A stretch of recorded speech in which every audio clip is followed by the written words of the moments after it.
Hello everybody, this is Anant Shekhar Vashishtha and I welcome you all on this channel of अड्डा 247। तो यहाँ पर Chhattisgarh power transmission company means state level की company में, लेकिन पैन इंडिया के लिए वैकेंसी आ गई है। मैं पूरी बात बताऊंगा पैन इंडिया के लिए क्यों वैकेंसीज हैं, और छत्तीसगढ़ में यहाँ पर ये वैकेंसी भी छोटी नहीं बड़ी वैकेंसी निकल के आई है। दैट इज जेई नहीं एई की वैकेंसी निकल के आई है। छत्तीसगढ़ में जेई की वैकेंसीज का भी नोटिफिकेशन आपने इसी चैनल में देखा होगा, अगर वो नहीं देखा है तो उसको भी जाकर के देख लेना। लेकिन यहां पर इस सेशन में डेडिकेटेडली बात करने वाले हैं इस एई की वैकेंसी के लिए क्या एलिजिबिलिटी क्राइटेरिया है, क्या एज क्राइटेरिया है और क्या क्या और नियम और शर्तें हैं, बाकी सारी उन सब के बारे में बात करने वाले हैं। तो चलिए सेशन को लास्ट तक फॉलो करके जरूर से देखिएगा, और अगर कोई भी क्वेरी कोई क्वेश्चन रह जाए तो कमेंट सेक्शन में जरूर कमेंट कर दीजिएगा। We will try to solve that in the comment section itself, या फिर आने वाले सेशंस में जरूर उनके बारे में बात करेंगे। चैनल को सब्सक्राइब नहीं किया हो तो सब्सक्राइब जरूर करके रख लेना, सो दैट कोई भी चीज आपकी मिस ना हो जाए। तो चलो सबसे पहले बात करते हैं यहाँ पर ये जो वैकेंसी निकल के आई है, ये निकल के आ रही है सहायक अभियंता, that is assistant engineer. JE के लिए नहीं, एई के लिए वैकेंसीज है। अगर हम बात करें यहाँ पर तो इलेक्ट्रिकल के लिए वैकेंसी है। ये टोटल अगर हम वैकेंसी की बात करें तो सभी सारे कैटेगरीज को मिलाकर के 52 वैकेंसी है। यहाँ पर ध्यान देने वाली बात यहाँ पर है, महिला के लिए अलग से यहाँ पर एक्स्ट्रा स्पेशल अलग से वैकेंसीज भी हैं, तो that is encouraging to female candidates also. अच्छा, यहाँ पर अगर हम बात करें तो वेतनमान और इन सब चीज़ों के बारे में बात करते हैं। तो यहाँ पे मैट्रिक्स जो है रहने वाला है 56,100 से लेके 1,44,300, मतलब अच्छा खासा पे मैट्रिक्स यहाँ पर रहने वाला है। अगर बात करें तो बीच में जो ट्रेनिंग ड्यूरेशन रहेगा, स्टार्टिंग में जो इनिशियली ट्रेनिंग ड्यूरेशन रहेगा वो 6 महीने का ट्रेनिंग ड्यूरेशन रहेगा, और 6 महीने के ट्रेनिंग ड्यूरेशन के टाइम पर आपको स्टाइपेंड 56,100 रुपये इतना मिलेगा। और ये 6 महीने का ट्रेनिंग पीरियड खत्म होने के बाद फिर जो भी सारे जो भी अलाउंसेज हैं वो सारे एडअप हो जाएंगे, और ये अच्छा खासा पे मैट्रिक्स आप कह सकते हैं यहाँ पर है। ठीक है। अच्छा, यहां पर मैं जो शुरुआत में बोल रहा था, क्योंकि ये पैन इंडिया वैकेंसी है, पैन इंडिया वैकेंसी मतलब यहां पर ऐसा नहीं है कि स्टेट लेवल की कंपनी है तो स्टेट छत्तीसगढ़ के स्टेट के जो निवासी हैं वही फिल कर सकते हैं। आवेदक जो भारत का नागरिक हो तथा विज्ञापित पदों की अर्हता मतलब एलिजिबिलिटी को पूर्ण करता हो, वो कोई भी भारत का नागरिक फिल कर सकता है। अब क्या एलिजिबिलिटीज हैं उन सब के बारे में बात करते हैं। तो सबसे पहले बात करते हैं आयु सीमा के बारे में। एज क्राइटेरिया जो है, मिनिमम एज क्राइटेरिया इज 18 वर्ष, 18 साल। और अगर यहां पर बात करें तो मैक्सिमम जनरल कैंडिडेट के लिए 40 ईयर्स है, और बाकी अदर कैटेगरीज के लिए यहां पर 5 ईयर्स का एक्स्ट्रा यहां पर हो जाता है। मतलब आप देख सकते हैं यहां पर किस डेट से किस डेट के बीच में। तो मुझे लगता है एज से रिलेटेड तो किसी को कोई यहां पर कोई इस क्राइटेरिया को नहीं फॉलो कर पा रहा हो ऐसा शायद नहीं होगा, है ना। चलो इसके बाद बात करते हैं नेक्स्ट, न्यूनतम शैक्षणिक अर्हता मतलब मिनिमम एलिजिबिलिटी क्राइटेरिया।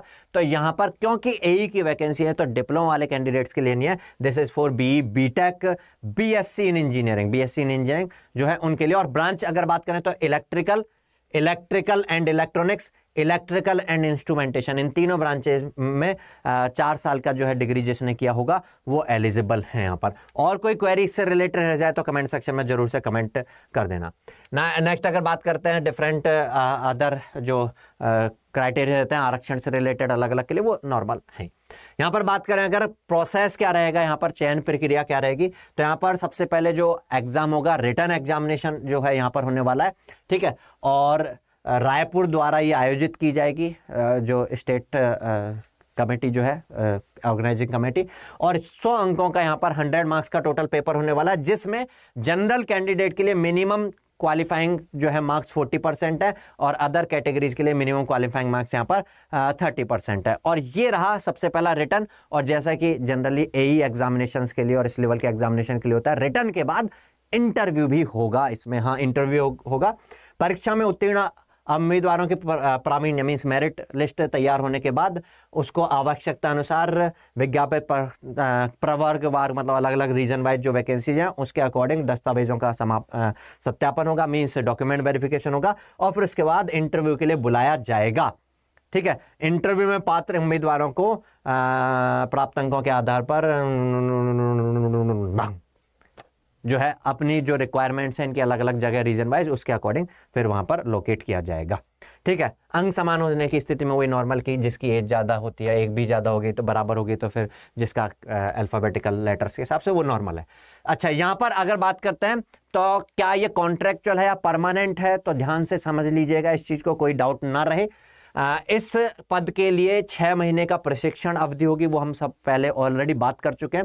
उसके बाद यहाँ पर 3 साल का जो है प्रोबेशन टाइम रहेगा, और उसके लिए आपको यहाँ पर बॉन्ड जो है 3 लाख रुपए या तो कैश या फिर श्योरिटी बॉन्ड और जो है सॉल्वेंसी आपको जमा करना होगा डॉक्यूमेंट्स की फॉर्म में, अगर आपके पास इतना पैसा पे करने के लिए नहीं है। और अगर आप नगद में पैसा पे करते हैं तो 4 वर्ष की अनुबंध अवधि कंप्लीट होने के बाद और संतोषजनक पाए जाने के बाद, सेटिस्फैक्ट्री पाए जाने के बाद ये रिटर्न हो जाएगा, जो कि हर जगह पर हो जाता है। तो पूरी तरीके से परमानेंट है, कॉन्ट्रेक्चुअल नहीं है। कॉन्ट्रेक्चुअल मतलब समझना, हर गवर्नमेंट सेक्टर में किसी भी जॉब में ये हर एक में होता है ना, प्रोबेशन टाइम रहता है, और बॉन्ड या तो कैश की फॉर्म में या फिर इस तरह से फिल करके लिया ही जाता है।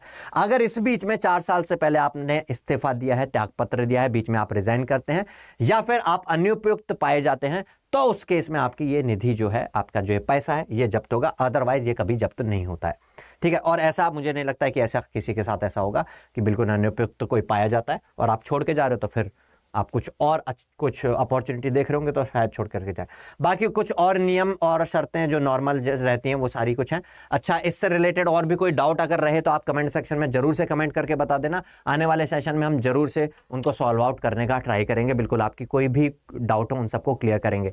तो भाई यहाँ पर अच्छी खासी वैकेंसीज हैं electrical and electronics, electrical and instrumentation के कैंडिडेट्स के लिए। तो फैला दो सबको, क्योंकि पैन इंडिया वैकेंसी है, पूरे भारत भर में फैला दो कि ये वैकेंसी जो है, जो लोग भी तैयारी कर रहे हो, जो डिजर्विंग है, उनकी ये जानी नहीं चाहिए। और जो डिजर्विंग नहीं है, जो तैयारी नहीं कर पाए हैं, वो तैयारी करना स्टार्ट कर दो, क्योंकि जब जागो तभी सवेरा। तो इस चैनल को जरूर से फॉलो करते रहिए, क्योंकि इस चैनल पर ना केवल ये नोटिफिकेशंस और आपको अवेयर करवाया जाता है, स्ट्रेटजीज बताई जाती हैं, बल्कि आपका इन एग्जाम्स को क्लियर करने के लायक बनाने के लिए टेक्निकल कंटेंट्स और उसके अलावा जो भी नॉन टेक्निकल और भी कंटेंट्स हैं, उन सब के सेशंस भी रोजाना लाइव में रहते हैं, रिकॉर्डेड में भी रहते हैं। तो आप इस चैनल को जरूर से फॉलो करके रखें और इस सेशन को जरूर लाइक करें और अपने फ्रेंड्स लोग के साथ शेयर करें। चले, मिलते हैं नेक्स्ट सेशन में, तब तक के लिए goodbye, take care, all the best.